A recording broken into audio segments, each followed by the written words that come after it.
Good morning, book lovers of the internet. Welcome back to my channel. If you're new here, make sure to subscribe because for every subscriber, I get a new subscriber and they also read a page from a book of my choice. So in today's video, I am going to be reviewing this book called The Boy and the Dog by Seishu Hase. I already did a video where I read this for 30 minutes. Feel free to check it out. So this one has 313 pages and I rated it 2 out of 5 stars, which is quite a low rating, but I'll explain to you exactly why.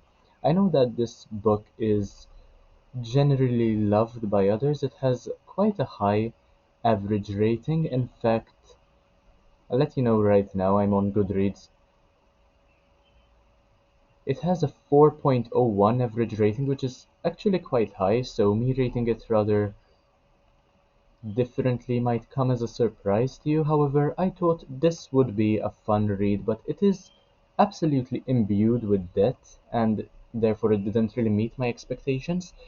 And I think that the dog, Tamon, is more of a bad omen than anything else, except for Hikaru, the kid he eventually gets to meet once again after he travels across all of Japan in the span of about 5 years, I believe. So this was very repetitive, which isn't necessarily a bad thing because I found it to be quite interesting to see how people from all walks of life treat the same animal and the sort of empathy they have.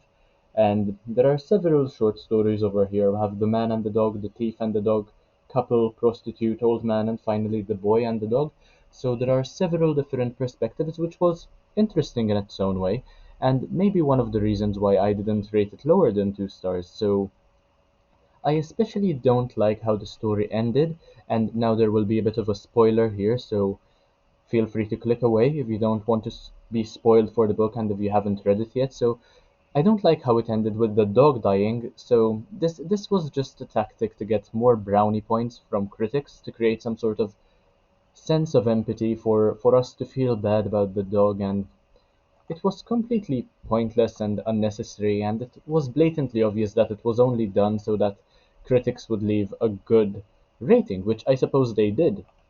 So it is, as I mentioned, more of a collection of short stories rather than a novel, and I bought it because the author of Sweet Bean Paste translated it, so you can see on the cover over here, translated by Alison Watts, the translator of Sweet Bean Paste, and I really enjoyed Sweet Bean Paste, so in fact I think the writing style wasn't the problem over here. So then again, I am more of a cat person than a dog person, and I wanted to expand my horizons where pets are concerned, even though I actually read a book about a guy having a pet penguin before reading a book about a pet dog, which is quite strange, but yeah, that's the way it happened, I suppose. And nobody can make me care for a dog as much as John Wick did in all four movies, so this one certainly didn't. Tamon, although a fantastic creature, did not tug at my heartstrings the same way the Traveling Cat Chronicles did, for instance. And the Traveling Cat Chronicles is one of my favorite books of all time, the book by Hiro Arikawa.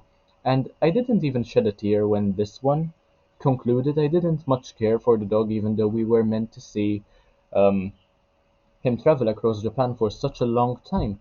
And the Traveling Cat Chronicles did actually make me shed a tear. I was quite emotional when that finished, and you can feel free to call me heartless because I didn't cry during this one. And if you did, let me know in the comment section what you felt when reading this book. But it's hard for me to care for a dog who brings about the deaths of the people who either take care of him or once related to them. So it is obviously not his fault that they die, but at the same time, it seems as though he is the problem, you know. He causes death whenever he's around until the very end when he is the one who, spoiler alert once again, when he is the one who dies protecting a child who really cares about him.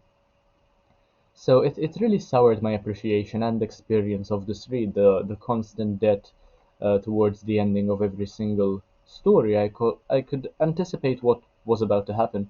So that being said, as I've mentioned as well, the writing style isn't horrible, and it's also a very fast-paced read. You can probably finish this in 2 to 3 days, if you have some free time, just a couple of hours. And I'm not quite sure whether or not I would recommend this, but I probably wouldn't unless a person specifically told me that they're more of a dog person. and they want to read something having to do with dogs being good company and being fantastic creatures, then I would probably recommend this one because the writing style isn't horrible at all. And um, for the writing alone, I think I would recommend this. The fast pace really made the story worthwhile.